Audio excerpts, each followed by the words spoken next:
केरल के कोट्टायम जिले के पास एक छोटा सा गांव है, थिरुवनकुडी।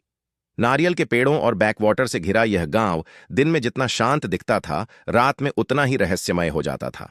यह कहानी 2019 की है, जब बेंगलुरु से आए एक युवा इंजीनियर रोहित ने यहां एक पुराना पुर्तगाली स्टाइल का घर किराए पर लिया।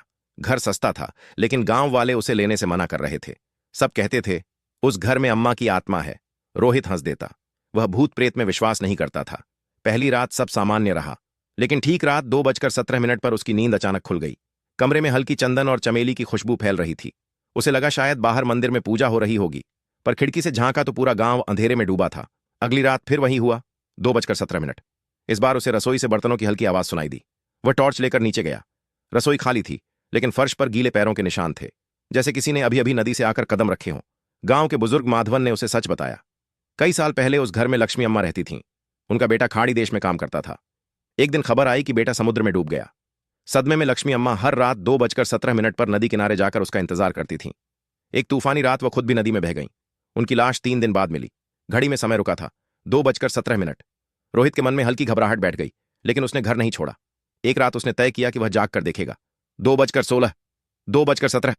अचानक कमरे का दरवाजा खुद ब खुद खुल गया। हवा ठंडी हो गई। सीढ़ियों से किसी के धीमे धीमे उतरने की आवाज आई। रोहित का गला सूख गया।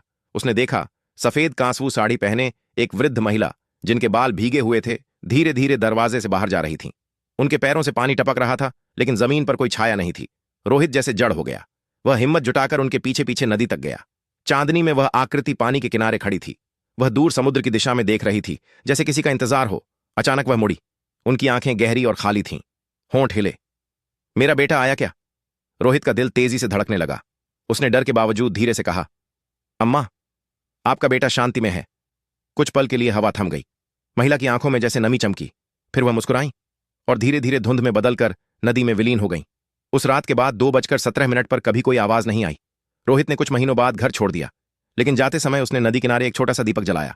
गांव वाले आज भी कहते हैं, कभी कभी चंदन और चमेली की खुशबू हवा में तैरती है, पर अब उसमें बेचैनी नहीं, शांति है। कुछ आत्माएं डराने नहीं आती, वे बस इंतजार करती हैं।